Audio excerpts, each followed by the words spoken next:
Assalamualaikum warahmatullahi wabarakatuh. Selamat siang dan salam sejahtera untuk kita semua.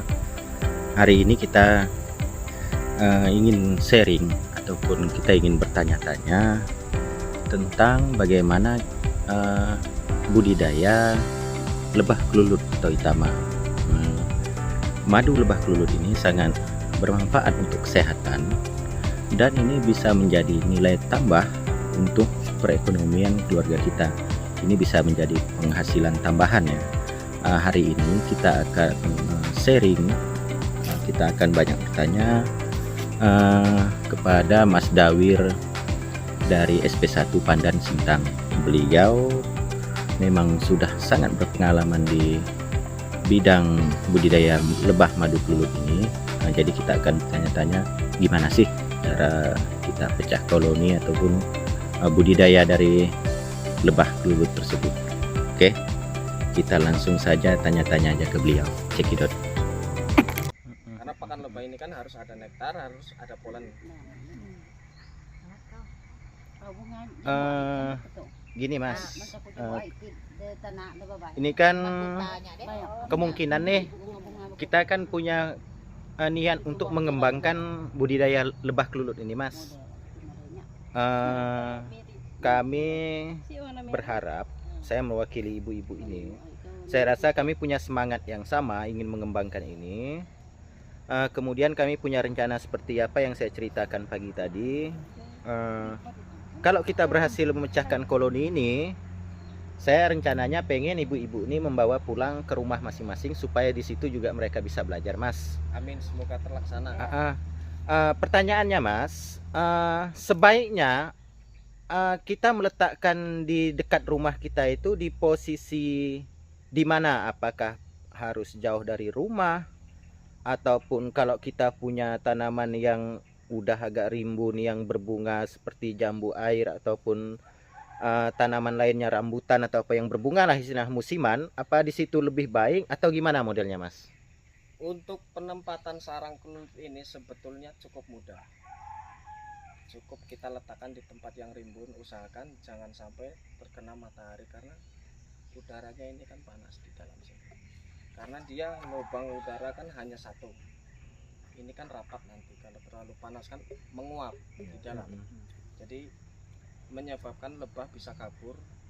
Ini kan selama ini kami lihat yang untuk kami di sini lah ya, itu masih tergantung musim Mas. Benar seperti penjelasan Mas tadi, karena di sini mungkin masih mengandalkan vegetasi alami. Jadi ya madunya kami rasakan setiap kami panen itu kalau udah musim bunga itu baru banyak Mas.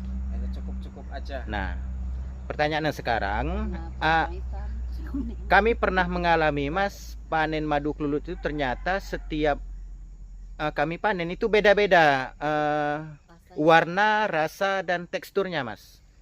Apa itu ada pengaruh dari bunga yang berbunga saat itu yang mereka hisap, atau gimana modelnya Mas? Kemudian ada nggak pengaruh dari warna, tekstur, sama produksi ini? Ada nggak pengaruh sama kesehatan dengan variasi yang berbeda-beda itu Mas? Baik, saya akan jawab. Untuk madu kelulut ini dominan asam Pak ya. Jadi madu yang dihasilkan lebah itu tergantung musim bunga. Kadang ada masam, manis, pahit, warna kuning, warna putih, warna hitam. Untuk khasiat sama. Khasiat sama ya, tetap sama ya. Sama. Baik Pak. Kebetulan saya ada pelanggan di Pandan. Ada yang request saya mau madu yang manis. Oh enggak bisa, karena ini kan lebah yang cari makan, bukan kita yang racik madu. Kalau kita bisa racik, mau manis, mau masam, bisa. Ini lebah yang cari. Betul. Kemudian ini Mas, masalah testimoni lah. Mas kan udah sangat berpengalaman dalam penjualan, dalam budidaya ini. Rata-rata Mas, untuk testimoni pelanggan lah, istilah pelanggan Mas, ini kan banyak cerita sedih dan cerita senangnya Mas. Silahkan Mas ceritakan ke ibu-ibu, apa sih cerita senangnya, apa sih cerita sedihnya dari selama Mas budidaya madu kelulut itu? Dalam hal penjualan lah. Jadi dalam saya berbudidaya kelulut ini banyak orang yang tidak percaya kalau madu ini sangat-sangat bermanfaat buat kesehatan kita. Ada yang mengatakan madu ini asli kah? Murni kah? Saya langsung ajak ke tempat budidaya, saya ajak panen. Disitulah pelanggan merasa puas kan.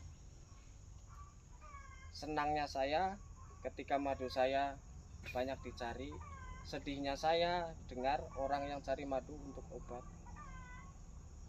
terutama orang yang sakit kadar gula, diabetes yang udah parah kan, maaf ngomong ini sampai diamputasi. Jadi lukanya itu dibasuh pakai madu katanya. Itu sedihnya saya, mereka cari madu untuk obat. Rata-rata terus terang kami jual di sini Mas di angka 80.000. Ini supaya ibu-ibu juga tahu kalau untuk pasaran emas di sana itu berapa Mas? Per 250 mili Mas. Baik, saya akan menjawab. Untuk pemasaran madu saya di Pandan mulai dari harga 50 sampai 360. Yang 50.000 dalam kemasan botol 150 mili. Untuk yang 250 mili kita jual 100. Yang satu botol marjan kita jual di Pandan 180. Untuk yang 1 liter kita jual 360. Alhamdulillah selama saya budidaya ini madu saya sering bolak-balik naik pesawat kirim ke Jawa sampai meledak botolnya karena madu ini kan bergas. Kondisi stok kami ini Mas, kadang kan ada juga ini kan sudah tua juga saya lihat kan kondisi. Rapuh ya? Iya, ada yang rapuh apa segala. Ketika kita mau menggantinya Mas, apa yang harus kami buat Mas? Kalau saya pribadi Pak, untuk menangani stup yang udah rapuh, kita cukup mengukur stup yang lama. Misalkan ini 12 cm. Jadi nanti kita akan ganti yang ke 13. Jadi ada rongga sedikit. Jadi kita lapisi dari luar. Jadi tidak mengganggu kenyamanan lebah yang di dalam. Kalau untuk topping yang udah rapuh, kita memang langsung ganti aja. Ganti tidak aja dilapis. Ya. Ini pertanyaan lanjutan Mas.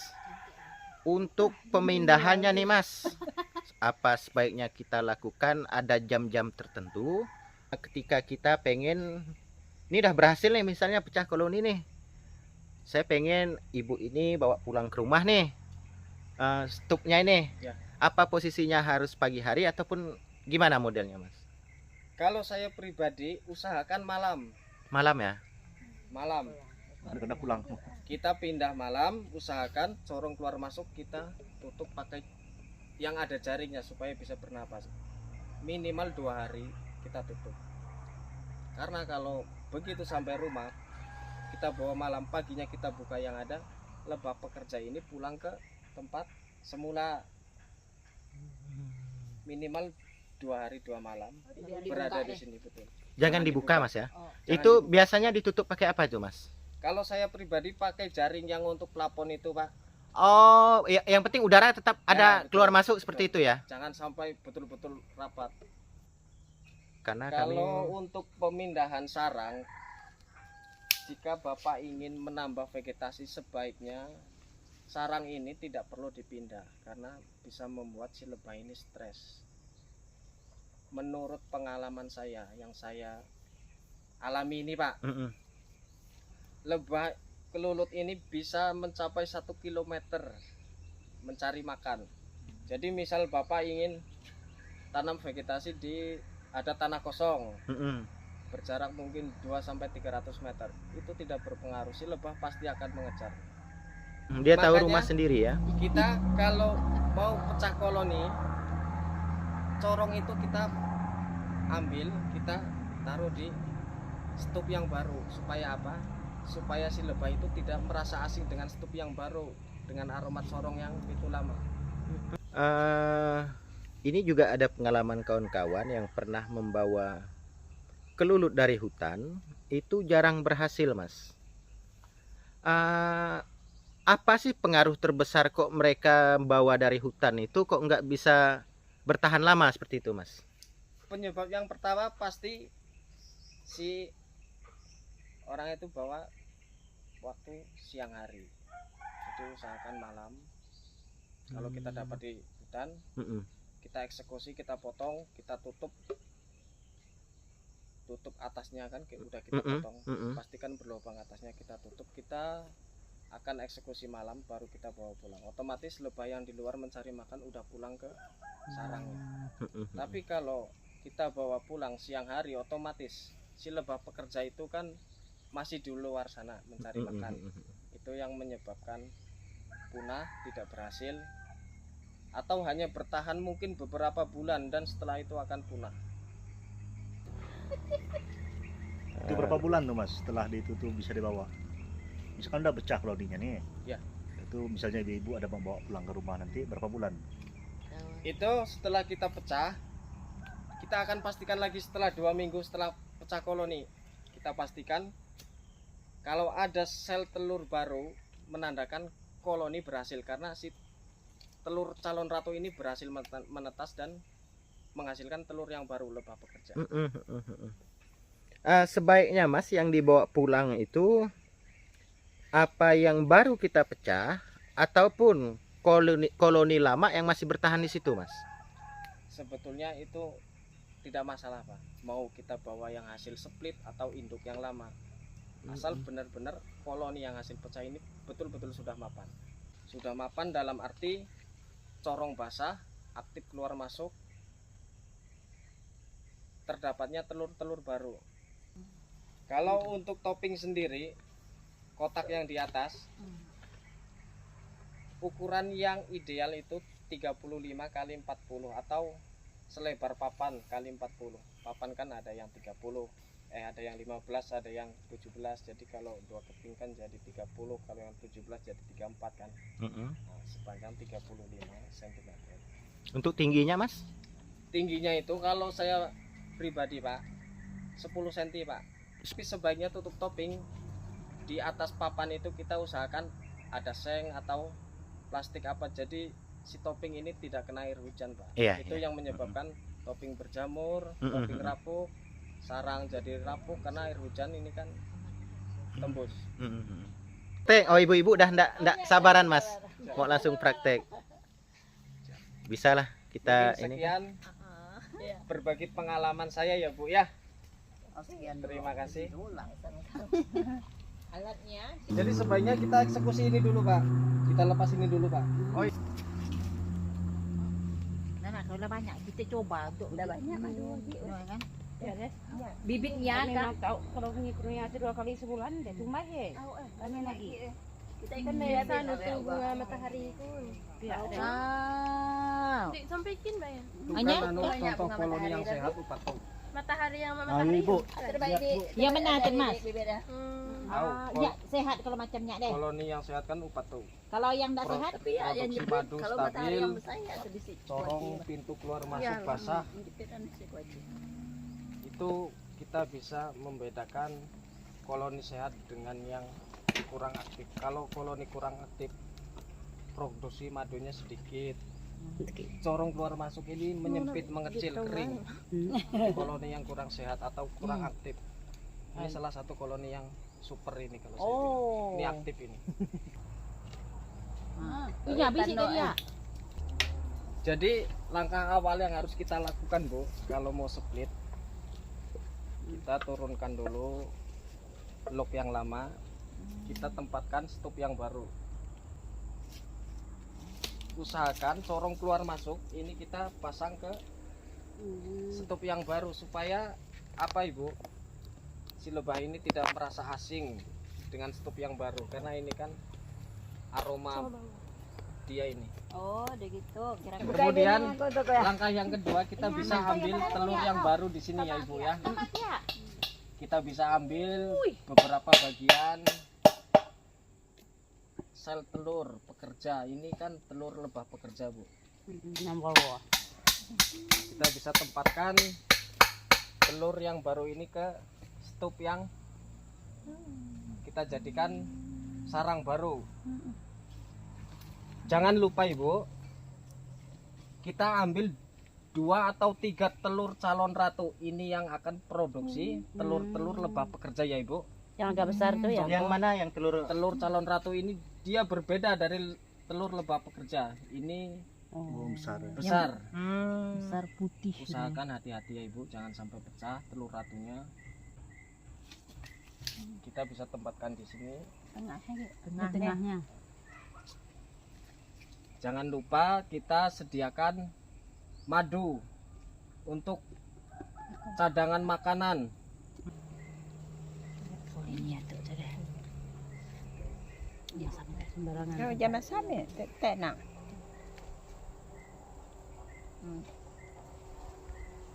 Kita tutup lubang corong yang induk ini. Tutup pakai plastik yang transparan. Tapi kita tetap udah tahu. Baik. Apa? Nanti dia kalau masuk. Tujuan plastik Makanya kalau transparan masuk, apa ingat Ibu? ayam. Supaya kita bisa mengontrol keadaan si ini. Apa ada perkembangan di dalam ini. Tujuan dari plastik yang transparan. Kalau gelap kan susah kita mati. Kita bisa tunggu selama kurang lebih 2 minggu. Jika ada telur baru di dalam stok ini, menandakan cah koloni kita berhasil. Berhasilnya telur calon ratu mentas dan menghasilkan telur lebah pekerja. Ciri-ciri split koloni kita berhasil. Jangan terburu-buru memasang topping. Itu topping ya. Bisa pasang Yang dulu. topping.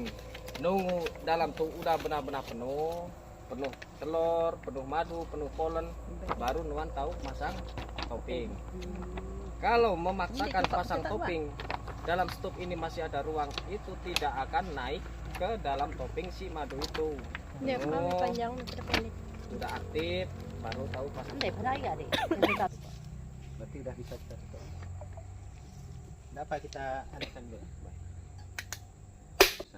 Ndek ke kabak. Kok itu ndek susah? Enggak susah. Pan atau sejenisnya Nah, dia ini oh. supaya keadaan di dalam ini gelap, tidak ada cahaya.